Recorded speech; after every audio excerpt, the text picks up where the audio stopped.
modificación. Bueno, hueco. Sí. Cuando tú me digas, Gaby, vale. ¿Cómo vamos? ¿A qué hora se suponía que teníamos que empezar? Según A las 12:15 son la 1 menos 20. Vamos, ya. Raquel, empecemos ahora porque vamos súper tarde. Bueno, vamos a seguir porque llevamos bastante tiempo de retraso. Me llamo Raquel Barón, pertenezco a EAPN Madrid. Yo os voy a presentar esta mesa que nos van a exponer la renta mínima, un tema que está ahora muy candente y muy de actualidad. Y vamos a tener dos versiones o dos visiones de la renta mínima. Por un lado, Gabriela Jorquera, que forma parte del Grupo de Política Social de EAPN de Madrid, que nos va a hacer un resumen del trabajo que se ha realizado en el año pasado, en el 2011 y parte de este año 2012, sobre este tema. Próximamente va a dar lugar a una publicación de dicho informe y se va a dar una visión un poco global de la renta mínima dentro de la realidad de la Comunidad Autónoma de Madrid. Y por otra parte, Helen Escande, que es la encargada de misión del Ministerio de Asuntos Sociales y Salud, trabaja en el Directorio General de la Cohesión Social, en la Oficina exactamente para Asuntos Internacionales y Europeos.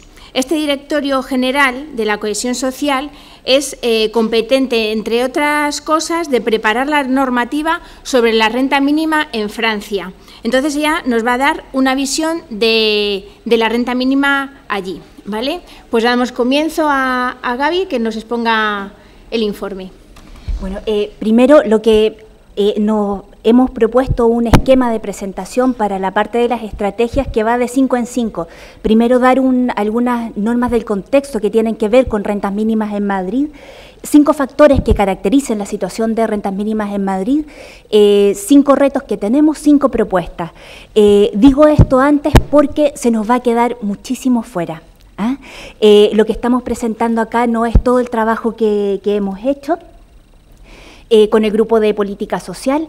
Nos hemos centrado en rentas mínimas, nos hemos centrado en 3 temas, uno de ellos rentas mínimas, básicamente porque, como todos sabemos, las rentas mínimas son las políticas sociales que más directamente trabajan sobre la lucha contra la pobreza y contra la pobreza extrema, con lo cual nos parecía de una importancia radical el poder revisar en qué estado están nuestras políticas de rentas mínimas, qué es lo que tenemos y hacia dónde deberíamos orientar los cambios y, bueno, nosotros como red también nuestros aportes, nuestras propuestas y nuestra reivindicación.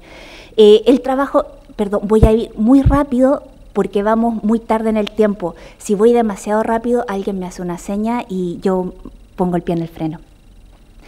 Desde finales del 2011, desde finales de 2011 y durante el año 2012, nos hemos dedicado a revisar documentos sobre rentas mínimas, hemos realizado grupos de discusión con expertos en el tema, hemos hecho grupos de discusión con profesionales que llevan procesos de acompañamiento de rentas mínimas y hemos hecho grupos de discusión con usuarios, con beneficiarios de rentas mínimas. Con todo este material estamos elaborando un informe próximamente en sus pantallas. Primero, algunos contextos sobre la situación de pobreza en la Comunidad de Madrid. Primero decir que, si bien, voy a mostrar la posterior, si bien dentro del panorama de España Madrid no ocupa un lugar preocupante en torno a pobreza, es la quinta comunidad con menor pobreza en España. Hay algunos elementos de este gráfico que nos preocupan.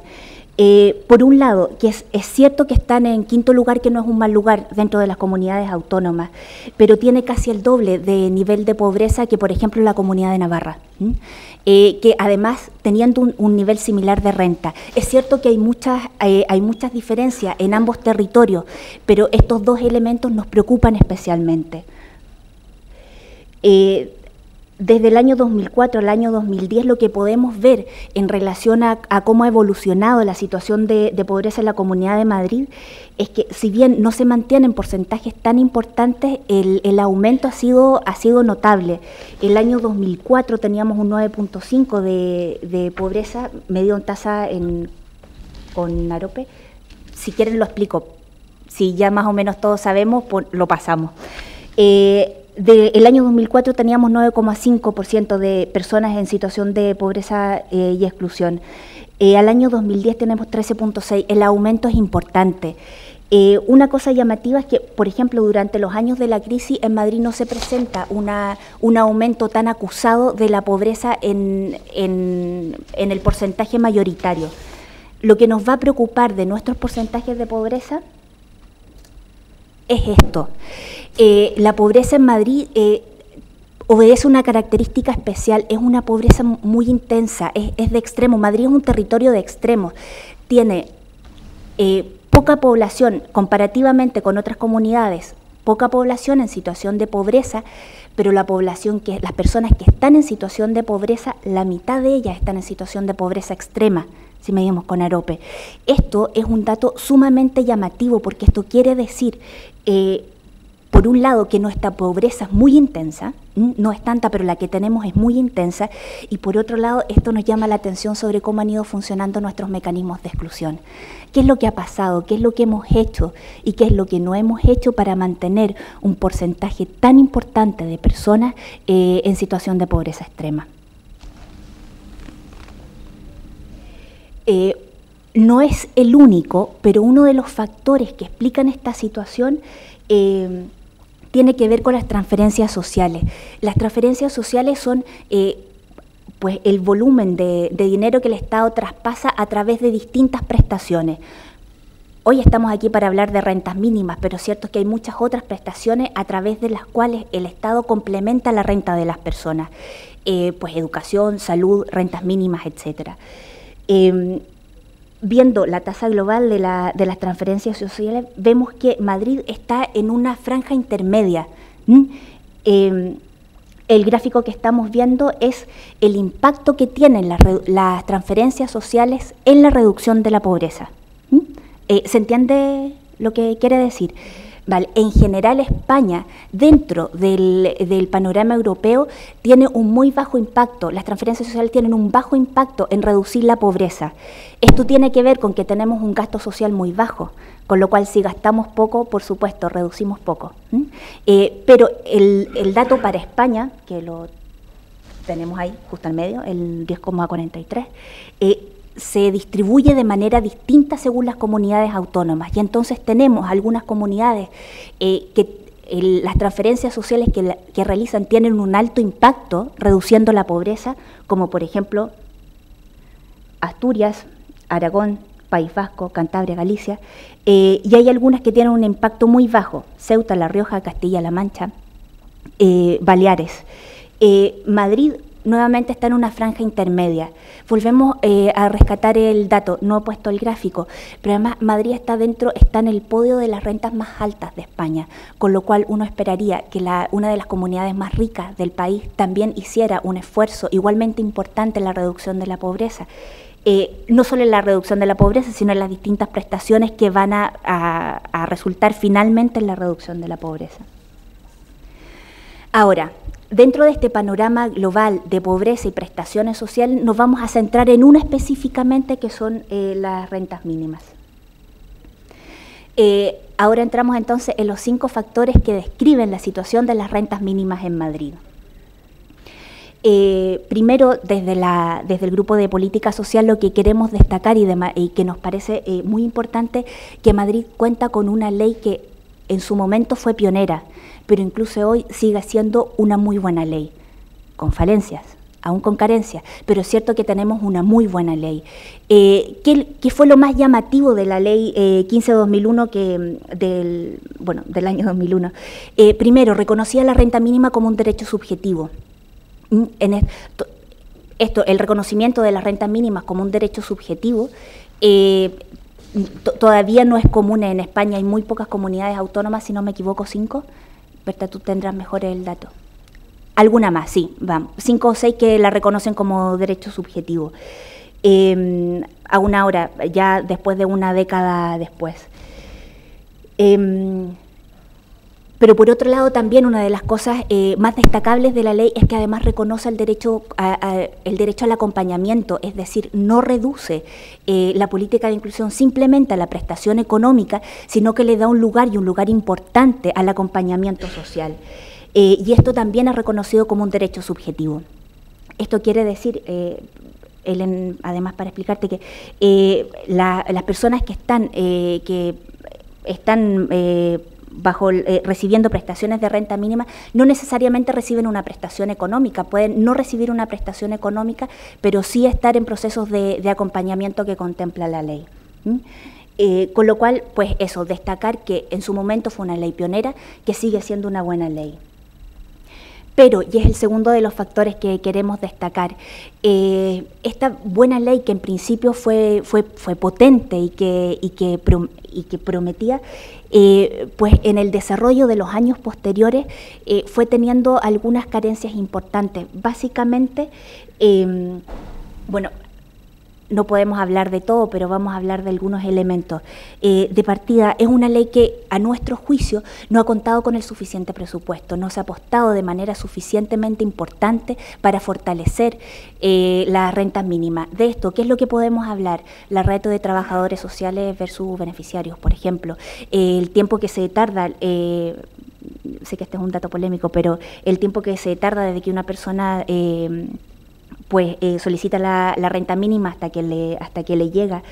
Por otro lado, porque el aumento progresivo que ha tenido la pobreza en la Comunidad de Madrid, que veíamos del primer gráfico, que pasaba del 9.5 a más del 13%, no se ha visto reflejada, en nuestro juicio, suficientemente en el desarrollo de la ley. De partida, por supuesto, creemos que no de manera suficiente en los presupuestos, pero además es extraño porque tampoco se ha visto reflejada en el número de solicitudes, no ha crecido en el mismo armónicamente con la manera en cómo ha crecido, ha aumentado y se ha intensificado la pobreza en Madrid. Por otro lado, otro de los factores que nos llama la atención es la alta cronificación de los perceptores de renta mínima. Casi un 49% en 2009, 39% en 2002, llevan más de 5 años de permanencia en las rentas mínimas. Hemos puesto un gráfico de solicitudes versus resoluciones, un poco para ir viendo cómo han ido aumentando también. El año 2009 y el 2010 hay un acuse muy pronunciado y se ve también desde el 2009 al 2010 que se ha hecho un esfuerzo importante para sacar resoluciones. Ustedes se ven, probablemente el 2009 hubo el impacto de solicitudes producto de la crisis económica y pues las resoluciones tienen una gran diferencia con las solicitudes. En cambio, el año 2010, pues esto vuelve a equilibrarse. Esto me lo voy a saltar. Vale, esta es una de nuestras grandes banderas de lucha. Es una de las cosas que a nosotros nos parece más importante.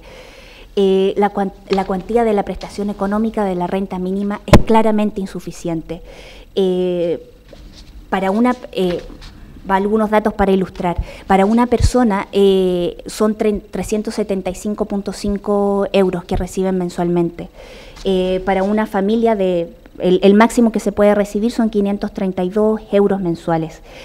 Este dato es importante, significa que si miramos para una persona, anualmente recibe 4.500 euros de rentas mínimas. El umbral de la pobreza para el mismo año está en 7.812 euros. ¿Qué significa esto? Que las rentas mínimas en Madrid no aseguran a sus perceptores estar fuera del riesgo de pobreza.